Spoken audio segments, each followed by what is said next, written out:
Well, good afternoon, race fans, and welcome to Today at the Races on this absolutely stunning Sunday here in Maryland. I'm Tim Tulloch filling in for Stan Salter, joined by Keith Fusel, who's just freshly back from the Ellery Trials down in South Carolina. How much fun was that? Back this morning, a great day. Love the Southern hospitality. I've been going down there for, I think, over 20 years now.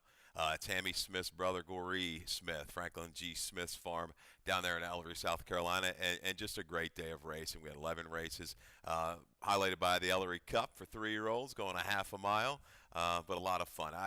It could have been close to a record attendance, too. Just the crowd was fun. I'd say anywhere 6,000 to 7,000 people. A big event, Yeah. Small town, big event. Yes. It sounds like I've always wanted to go. It sounds like a lot of fun. It's a great time. Great time. Well, we had a good weekend here, and we're going to start talking about actually Friday and Saturday. A lot of good stuff. Of course, we had the Stronach 5 on Friday and some big payouts yesterday. But the biggest news of the weekend over the last 2 days has been this bug boy, Julio Carrera. He's won 4 races the last 2 days, a 7-pound bug. He won on America's Prince on Friday for Dale Capuano, Midnight Games for Juan Vasquez, which blew up the Stronach 5, a $16 winner. Yesterday, he won on Hot Mike for Mark Reed, and they also rode for Kieran McGee on Throw the Fade. And we had that video of Throw the Fade with Julio Carrera yesterday, and he's just a good-looking rider, Keith. He's young. He's a 7-pound bug, but he rides tight. He went right to the front here, and you can take it from on down here. Yeah, was able to nurse the horse on the lead, rated the pace up on the front end, and kind of turned the tables on Global Citizen this afternoon. Took the pressure. Little interesting here, switched leads a couple times through the stretch. Horse maybe still a little bit.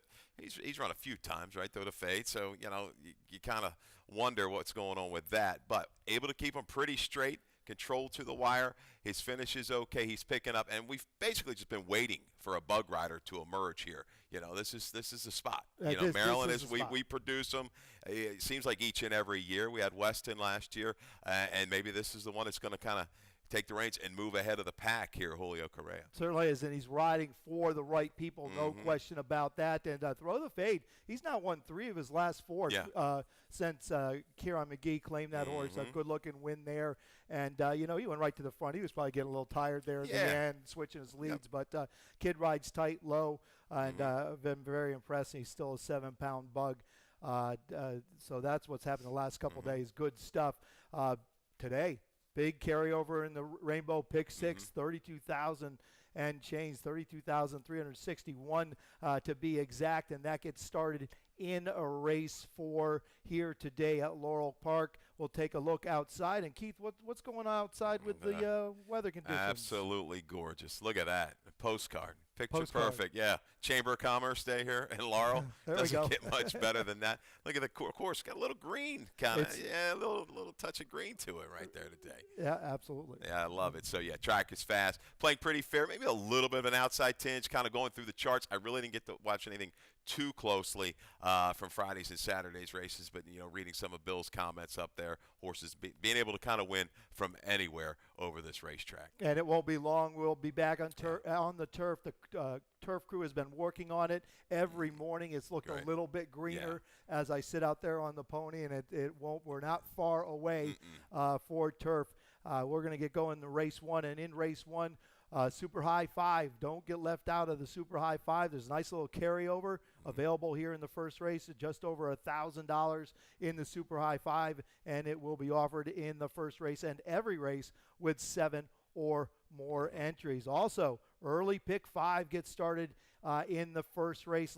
Industry low 12% takeout on the early pick 5. Mandatory payout on the early pick 5 gets started right here in the first race. We'll move right along right into the first race, a maiden special weight for maiden 3-year-old fillies going 3/4 of a mile.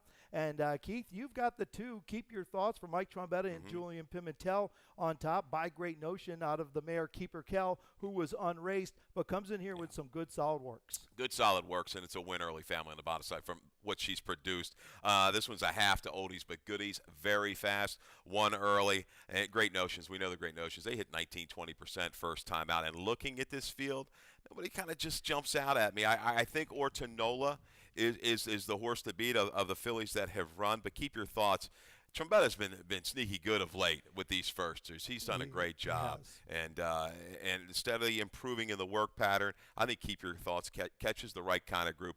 Let's look at some trouble though on the 7, Ortonola. You want to see just an absolute. I put horror trip, and that's what it was last time out for Ortonola the 7. Right. The 2, Keep Your Thought, comes in here with a great work pattern, and you're absolutely right. Trombetta's been really heating up with his first-time starters. Some good works and a good pattern. Hasn't missed a beat going back to December 18th. But we'll move to the 7 right now, Ortonola, and we do have a video spotlight on Ortonola, who I have on top, and you can take it from here. Yeah, we're gonna watch. It was terrible.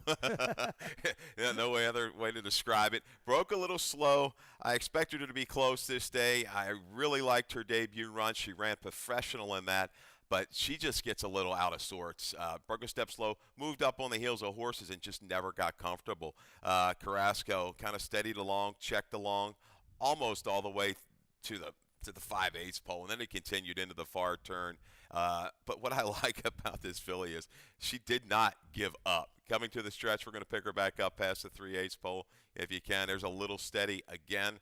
That might have been the 6th or 7th time. I really didn't have enough room, on our little form there on the computer to put in the comment. And right here, Carrasco says, I'm maybe going to go outside as a little bit of a duel that has developed. Remarkable Soul, Romantic Pursuit, applied to pressure. But the 5-horse drifts out a little bit. He's going to go back inside, and I just like the churn that this filly brings the last 1/8 of a mile. Yeah, they went slow up top, but look at her trying. She's finishing. She's out of a mare that made over 300,000. Half to a couple, 100+ thousand earners, I should say. I think Ortonola going back to the 6 furlongs, it's going to fit. I just don't know how far she's got to be closer than what she was in that 7/8 race. She was almost 15-20 out of it around the turn. I think with the experience, you're going to see her lay a little closer and finish and stay out of trouble being on the outside. Being on the outside, no question about that. She is my top pick, and that trip needed a rating. That was for a mature audiences only, that trip. But it happens, first time going long. She was a green horse and still learning how to run. She'll be much better today, a little bit more pace in front of her. Absolutely. And that great outside draw. We also like the 6 a little bit in here. Jump for Sally for Timmy Keefe, who did not run a good race in her last start over the mud. But her 2 previous were okay. They were okay, and there is a difference. You'll test this to a muddy surface and a sloppy surface, no doubt about it. And maybe she just didn't get comfortable at all in the mud last time. If she brings one of her first 2 races, she's going to be right in the mix somewhere from just off the pace. It's the same thing. If you grew up on a farm, you drive through the puddles. Don't drive through the wet grass. The puddles will hold you up. That's where the water's being held up. Same thing as that. So, Keith, you have 2-7-6-5. I have 7-2-6-1A in the first. We'll move on to the second race here. This is a start of the early pick 4. Keith, you have a ticket. Let's see what you've got. A very affordable ticket, $18, I believe, if I'm doing my math right. 1-3-4 to get you started. We're going to use the firster, Claudio's horse, Talker, in race 2, leg 1 of the early pick 4, Go Amanda, and also toss in the favorite, Freezing Waters. Looks like the speed of the speed. Third race, we're going to go ahead and single Bash. It looks like now or never for Bash. She's kind of towering in the numbers over the rest of the field. Hey, Mabel has the experience going long, but Bash looks vulnerable. Maybe in a mile against this group, I think she's going to be okay. Fourth race, we go 3, 7, and 8. Like Smoking Hot Factor is a little bit of a price. I think she can rebound off a dismal performance, or he can, I should say, and bust off. I think we'll get a stalk and pounce kind of a trip in there. Fifth race, we spread 6, 8, 10, 12. Brahms Romp, improved effort, back on track in its last. Turban, we've got a rider change. Forrest Boyce is going to ride Turban today. I'm looking for him. I've been chasing Turban. Sooner or later, he's going to make that steady run. Maybe today is today. And I'm going to throw in the 12 as well. Embrace Grace, getting the condition this afternoon. Yeah, $18. I like that ticket. I like Bust Off in the fourth in that race. And then Turban. I'm chasing Turban too. Bronze Romp just been so unreliable. Right. He likes to run second, but we'll get the Bronze Romp because I've got a few things to say about my buddy. But race 2, maiden 25, going 5.5 furlongs for fillies and mares, 3 years old and upward. And Keith, both you and I have the 3 Go Amanda on top here for Damon Deldavico, who had another win yesterday and it was just as red hot as anyone on the ground. Does a great job. I mean, just one of the more underrated trainers around here. If anybody's paying attention, you may want to look him up. He does great work. He's one of many trainers that do a really good job around here, but the barn is hitting at a high rate right now. This filly, she didn't run terrible either start. I know 7th beaten 12. She was trying through the stretch, believe it or not, that January 19th race. Last time out, took a lot of play, took more play than Freezing Waters in there. It just didn't really get comfortable, but some late life the last 16th of a mile. I think the blinkers on are going to bring the focus. Freezing Waters, Unique Humor, they've had speed. They've had their chances to win on the front end. They just have caved late. I think, Amanda, you're going to see a different kind of filly with the blinkers on. Yeah, I agree with that. The blinkers is going to make all the difference in the world for this filly. It'll work since that last race going a half mile. Caramanos and Damon Deldavico, they win at 23%, but and is dropping from the maiden 40 to the maiden 25, so that certainly can't hurt. So I think Amanda has everything going for her. We have the same exact of the 4 Freezing Waters. Big race going 5.5 furlongs on a track rated good. Best race of her life last time. Takes the drop to 25,000 today. Can she convert that onto a fast track is the question. Yeah, it's gotten a little bit better since that long layoff. The blinkers went on and has shown more speed since that. She looked home in bed and just couldn't get it done last time. She's going to get some pressure. I think Unique Humor is a little bit faster than what that 47 4.5 showed last time out back into the barn of Jerry Robb. I don't think these speeds run 1-2 in here. I think Goman is going to make a run into it. And look at the one talker. You've got a first here for Claudio Gonzalez for Sheffield Stable. Out of a mare that was a $450,000 purchase, never really panned out. Has had a couple foals. Is half this filly's a half to $108,000 winner. The breeding's okay. 40 tails. Claudio, he spots them well. You can't leave out of your exact. Can't leave him out. No, you can't leave him. He does well with his first-time starters, hitting at 20%. So you certainly can't leave Claudio out generally in any race, but even with these horses, young horses, and now the 2-year-olds are going to start coming around. He's going to have those ready again this year. Also, as we move on to race number 3, a maiden $10,000 event going a flat mile. And look, you and I both end up on the 1 Bash for Rudy Solomon Sanchez. And as you mentioned earlier, it could be today or never for Bash. Dropping once again to this maiden 10,000. Should be able to work out a trip. Should be able to get it done. I just don't have a whole lot to give in this race to really talk about some of these horses. You're going to have multiple horses in that 30, 40 to 1 range. Hey Mabel, beaten favorite the last 2. Bash, a beaten favorite last time out. Pick your poison maybe between those 2. As you say, Hey Mabel maybe a little bit more bottom. Coming back to the mile, getting a fast track. She maybe has a little bit more finish when you're looking at it initially. I think Bash has a little more tactical speed. I think she's going to get the jump on her. Aggressive move. They claimed this horse for 25. It really hasn't panned out. Today is today for Bash. And we both like the 9 a little bit. Simard Shenanigan.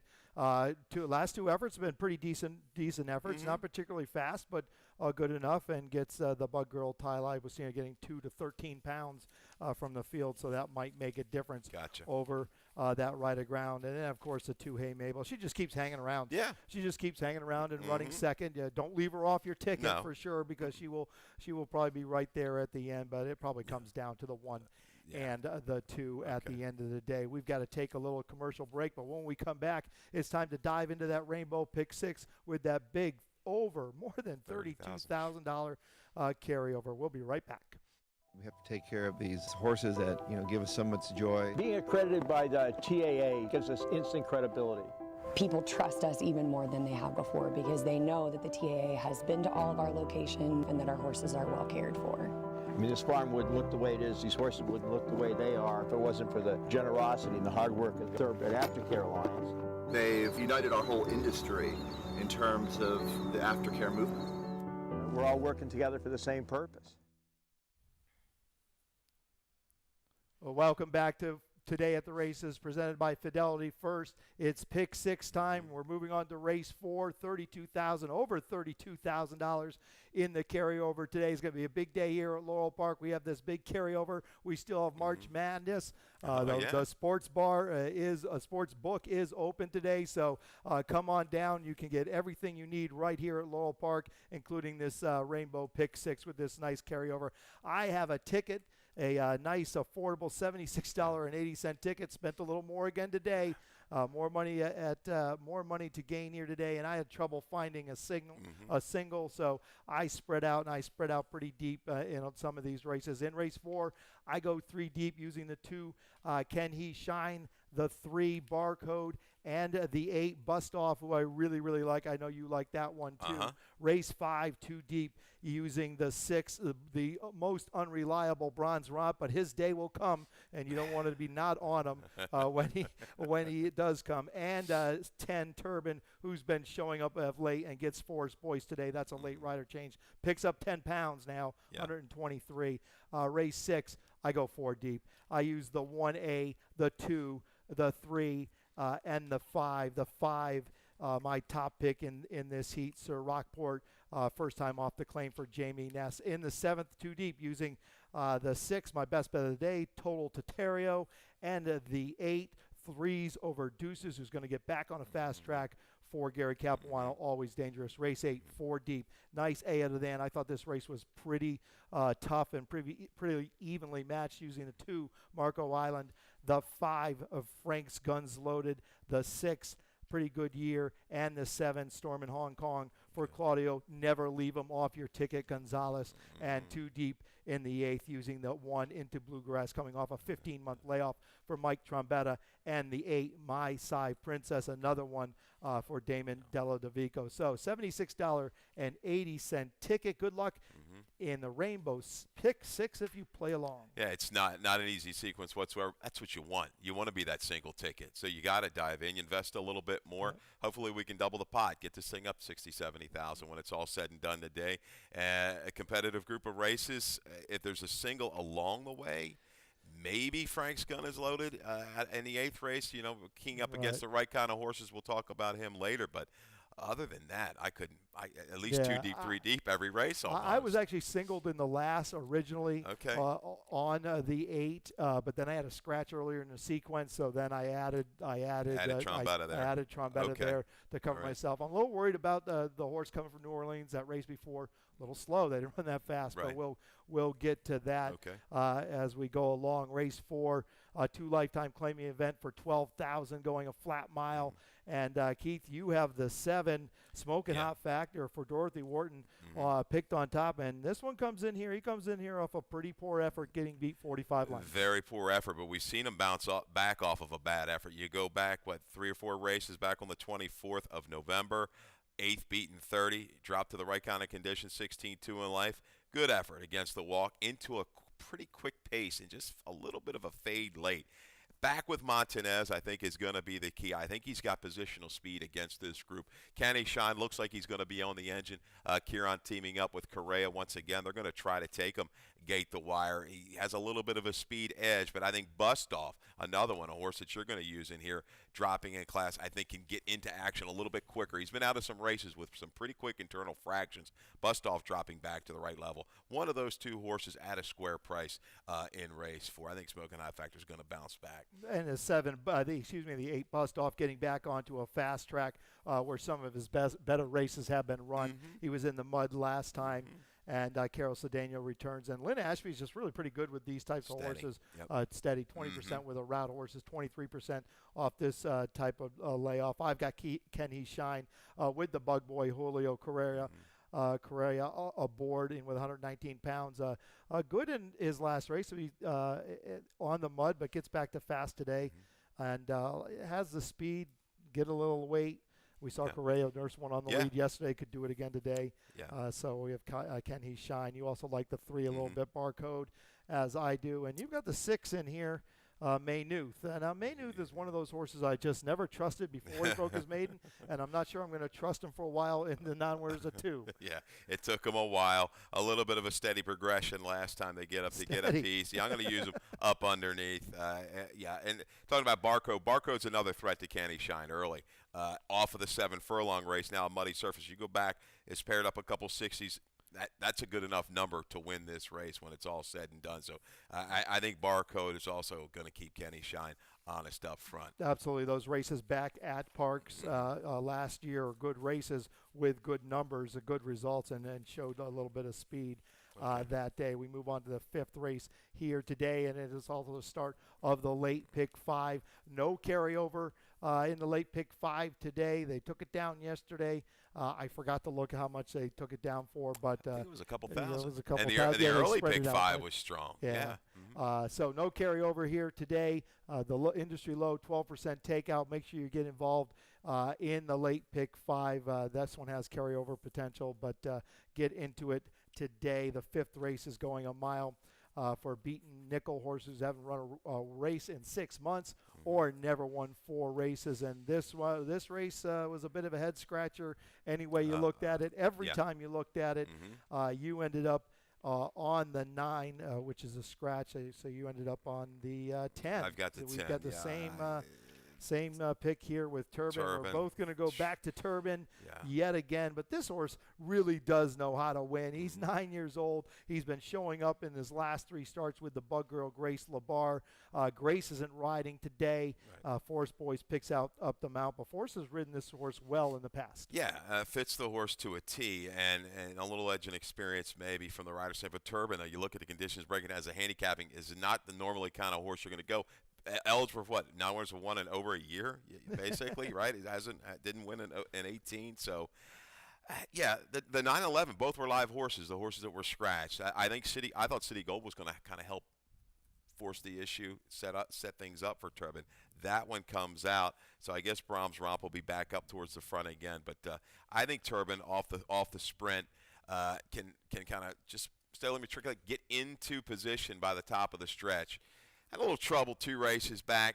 I think today's might be the day he's going to follow through. I think he's hard to leave off your ticket, but I'm just not sold on Brahms Romp, a horse that loves to run second. Yeah, he got back on his game last time, but he was still second. He's still second. He was still second. And Let's put Brahms Romp in perspective. Yeah, it's like Jump, Jive, and Whale. Just exactly. Jump, Jive, and Whale, better horse, but just seems to want to run second. Let's put Brahms Romp into perspective. 33% of his whole lifetime races he's run second. 10 times he's run second. He hangs around. I think he just hangs mostly when it looks like he should win. A good race in his last start for the 6 Brahms Romp, but again ran second. Don't leave him off your ticket, but he could get it done. He's got some scratches in here. It scratches down a little bit. And with the right trip, I don't even know if it's a matter of the right trip. He gets a good trip, doesn't win. Gets a bad trip, doesn't win, and runs second. But a good trip always helps. So going back to the 10 Turbin, Forest Boys has ridden this horse a couple times. Both times ran second. One time only gotten beaten a neck. So I like Turbin also on top today for Lacey Gaudet coming off second off this late, little bit of a layoff, and Lacey hits at 19%. Off that little bit of a layoff as we move on to race 6, which is start of the late pick 4 here at Laurel Park. I have a ticket for the late pick 4, a nice affordable $8 play. Put most of my money in the Rainbow Pick 6 today, but I have a little backup here, and I go use 2 here in the 6 using the 3 Corajon and the 5. My top pick, Sir Rockport. 2 deep in the 7th using the 6 and the 8. 4 deep in the 8th. Again, I think that race is just really evenly matched, 2, 4, 5, 7. And then I do single on my late pick 4 on the 8, My Side Princess, Damon Deldavico, the hard try and hard ride. Never not know where she's at because you hear her before you see her, Katie Davis. So 6th race, we go right here. Starter allowance going 3/4 of a mile right here. At Laurel Park, and you have the 3 on top. I do. Corajon, I like the 3. I have in my picks also. I'm a fan of this horse and got back to what he wants to do. He's a better sprinter. I like him 6 to 7 furlongs. A solid effort last time out. Had to move into an okay pace along the rail, battled gamely all the way to the wire. Who was going to be the favorite was the plain one, whatever you want. beat that horse, and that horse has just gone on, you see, just thriving right now. Scratch today, was going to come back too soon, it looked like. But Corajon, I think, is going to be a horse that's going to just have to be close against this group. There's not a lot of true speed when you break it all down. I think Corajon or Smart Royalty are going to be the speeds in here. Both are game. I think they're around the racetrack a long time. So Rockport, obviously he's run 2 big races for Rob.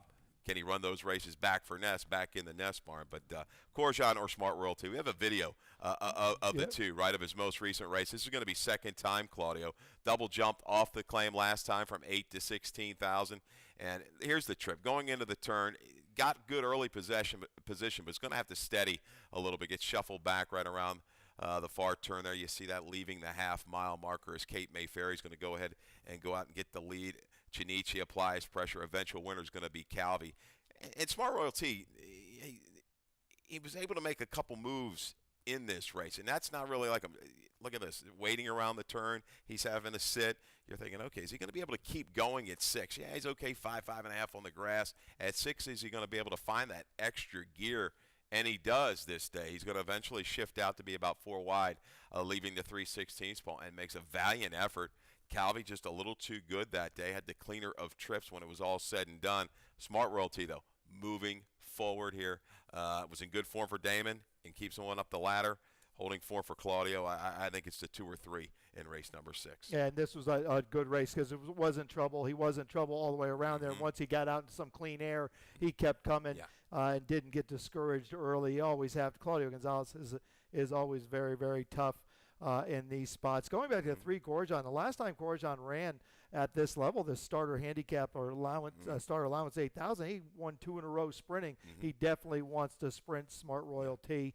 I have him at the bottom of my ticket, and I also use him on my late pick 6. Sir Rockport looks in good form, ran really, really big numbers his last 2 races. Jamie Ness, pretty good off the claim, 21%, and this one's good at the distance. So, this horse can run. He's earned $220,000, won 7 races, and he's in very, very good form. 7-year-old right is in his almost close to his top form right now. Form, 3.259 for Keith, 5.932 for myself in the 6th race here at Laurel Park. We move on to race 7, first level allowance condition, going 1 mile and a 16th for 4-year-olds and up.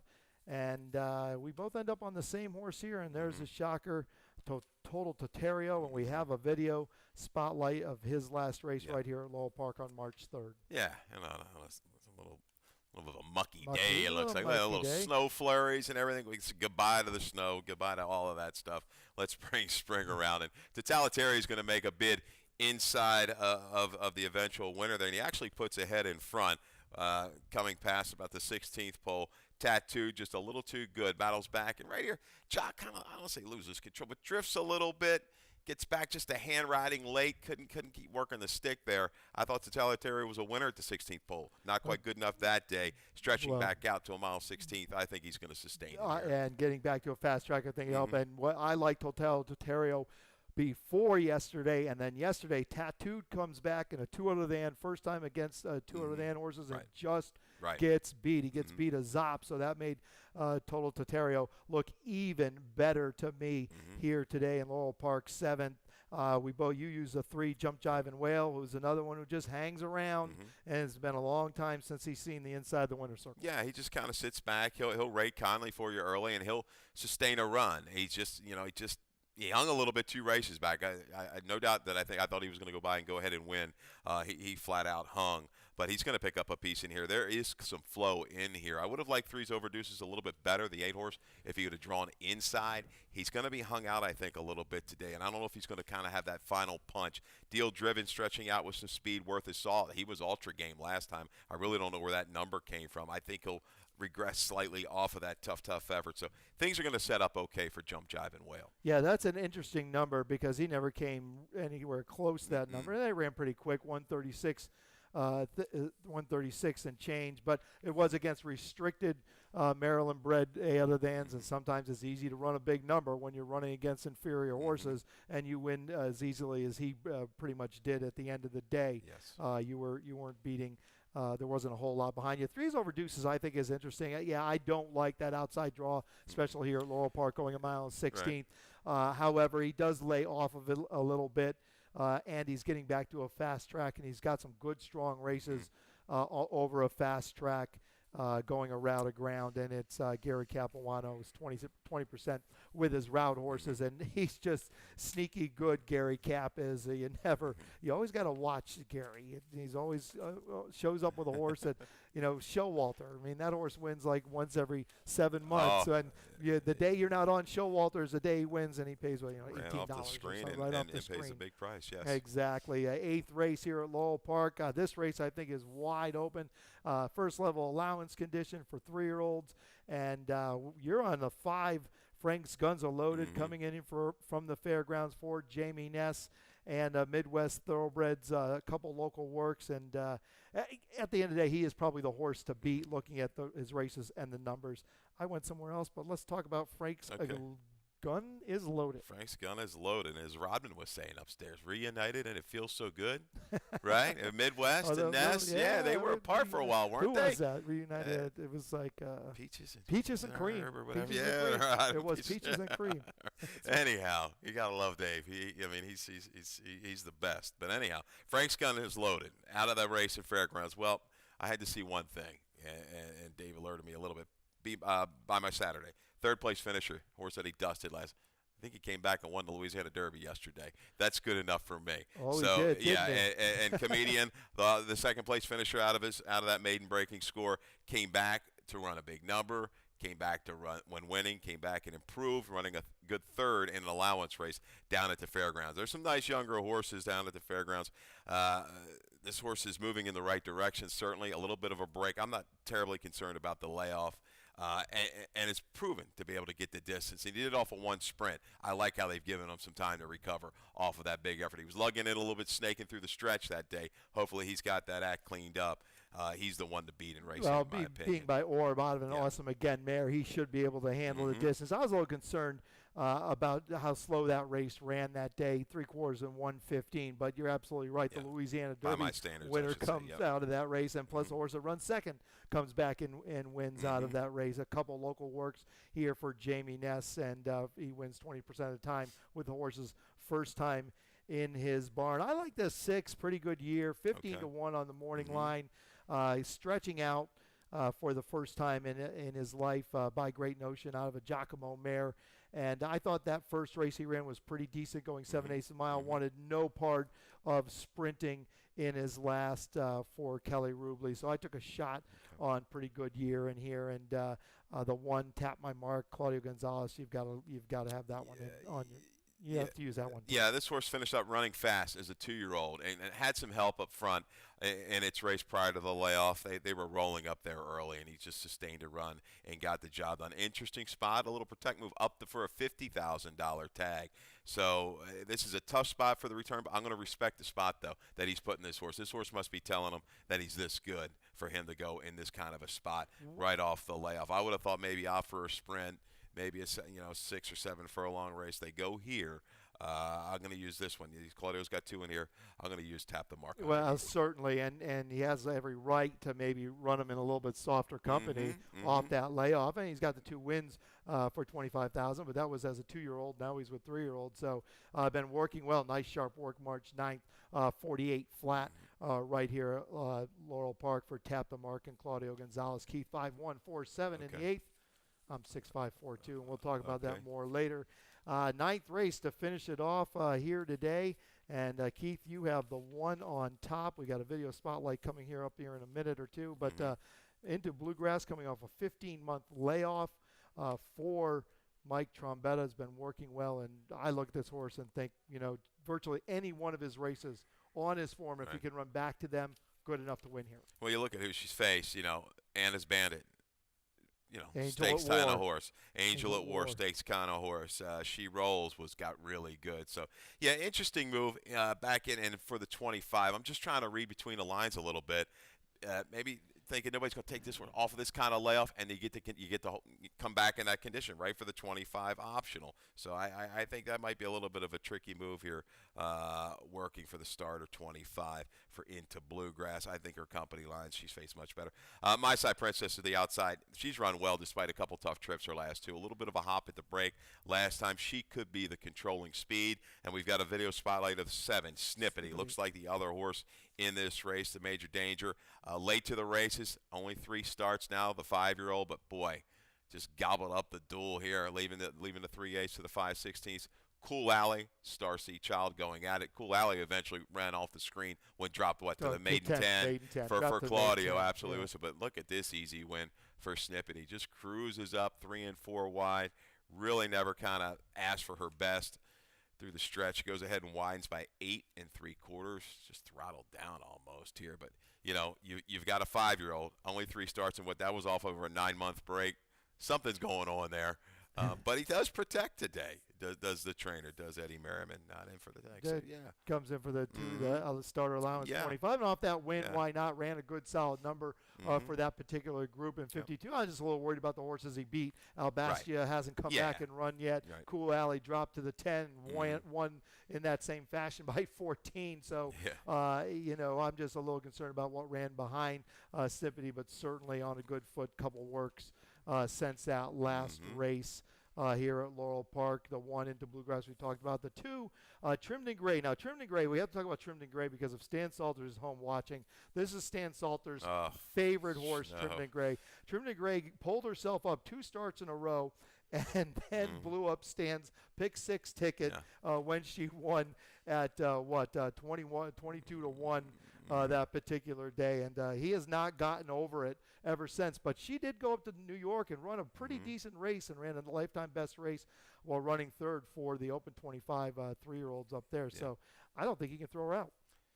No, something's going on. The Lasix is going on, and she's improved, no doubt. Was able to kind of close in after early trouble. Yeah, Trimmed in Gray works in this race. I mean, it looks like you have the 3 in there, but it looks like 1, 2, 7, 8. Maybe the 3 Sipping Champagne. Yeah, they come to make a run from the back of the pack. Possibly. I don't know if she's picks quite. Up a beat. Yeah, I don't know if she's quite. Picks good up Victor Carrasco. Victor Carrasco rides today on Sipping Champagne. That's a rider change on Sipping Champagne. But 8-1-2-3 for myself. 1-8-7-2 in the finale here at Laurel Park. We are about out of time. Dave Rodman, the Rod Dog's up next with scratches and changes. Good luck today here at Laurel Park. Good luck.